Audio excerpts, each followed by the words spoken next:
الرجل الذي قتل 99 نفسا. ايه ده؟ معقولة في حد قتل العدد الكبير ده؟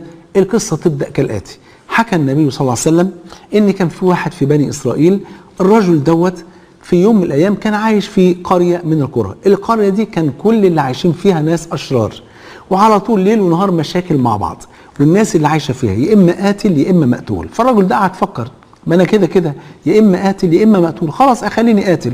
وما كانش حد بينكر على اي حد، مش مثلا اللي بيقتل بيخش السجن او بيتقتل زي ما قتل، لا خالص، اللي بيقتل ما بيتحاسبش. فبالتالي انتشر الفساد في هذه القرية لدرجة ان الناس بقت بتقتل في بعضها.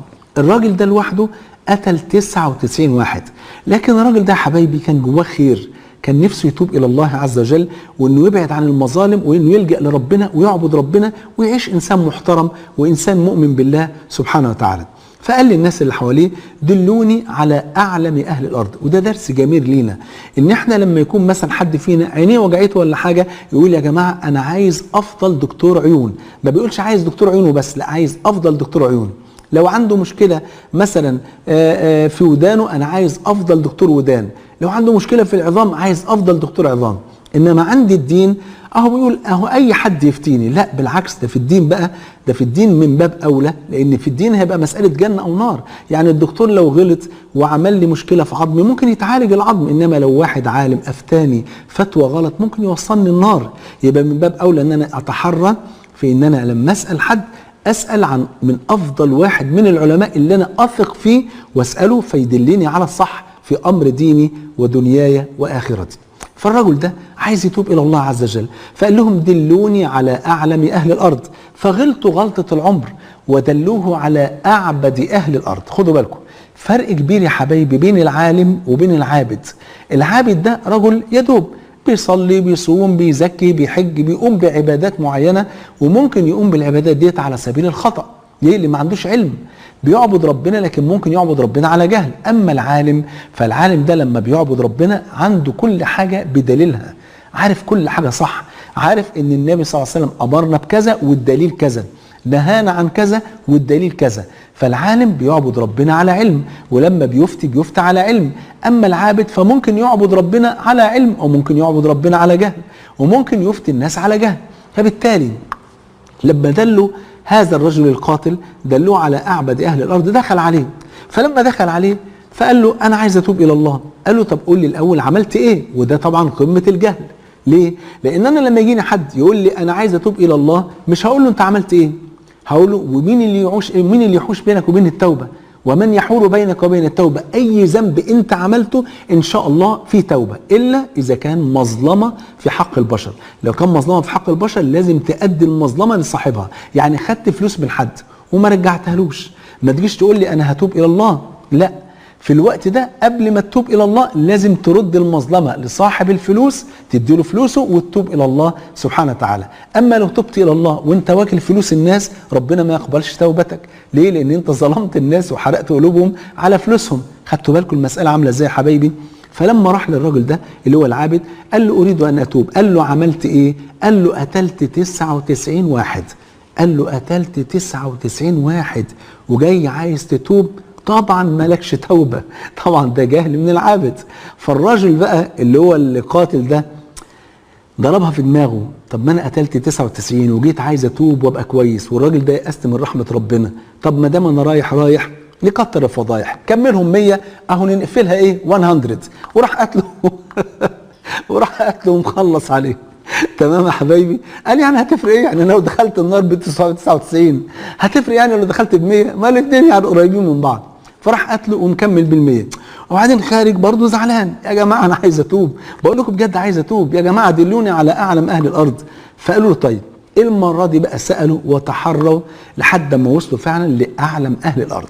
ويا حبايبي العالم عالم، العالم كده عليه بهاء في كلامه وجمال كلامه وجمال منطقه وجمال اسئلته. دخل عليه الرجل القاتل لسه مخلص على رقم 100، وممكن الراجل ده لو افتى غلط هيكملهم 101 عشان يبقى ايه؟ يبقى القتل وتر برضه، انتوا عارفين الوتر حاجه جميله. المهم ايه؟ فدخل عليه.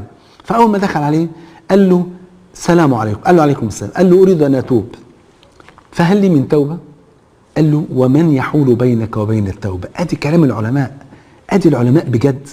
قال له في حد يقدر يحوش بينك وبين التوبة؟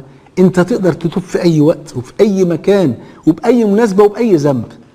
فقال له طيب بس قول لي الاول عملت ايه؟ مش عشان حاجة، انت كده كده ان شاء الله ينفع التوبة، بس انا عايز اعرف انت عملت ليه بقى؟ عملت ايه لسبب؟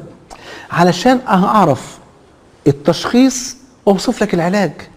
لان ممكن اقول لك توب النهارده فتوب الى الله وربنا يقبلك، وترجع تعمل نفس الذنب ونفس المعصية، وبعدين تتوب تاني، وبعدين ترجع تعمل نفس المعصية ويمكن ما تلحقش تتوب. فانا عايز اعرف انت عملت ايه. قال له قتلت 99 ولسه من شوية مكملهم 100. فقال له طيب ما دمت انت عملت كده وعايز تتوب، وطبعا ده كان في شرع بني اسرائيل، والا لو في الاسلام ففي قصاص. فقال له ايه؟ قال له ما دمت عملت كده وعايز تتوب، واضح ان انت عايش في قرية اهلها اهل سوء. قال له فعلا ما فيش حد فينا بينكر على اللي بيقتل، اي حد عايز يقتل اي حد ما بيتحاسبش ما بيتحكمش، ومحدش بيقوله لا عيب ولا حرام. قال له بالظبط كده، يبقى انا عرفت التشخيص يا ابني، انت عايش في قرية كل اهلها اهل سوء، اخرج من القرية دي يا ابني وروح لقرية كذا فيها ناس طيبين وفيها ناس عباد وما فيش حد فيهم لا بيقتل ولا بيعمل حاجة تغضب ربنا، روح هيعينوك على طاعة ربنا. ودي الصحبة الطيبة. ده درس جميل قوي، ان الانسان لما يكون عايز يعيش في مكان ينتقي الصحبة الطيبة. ليه؟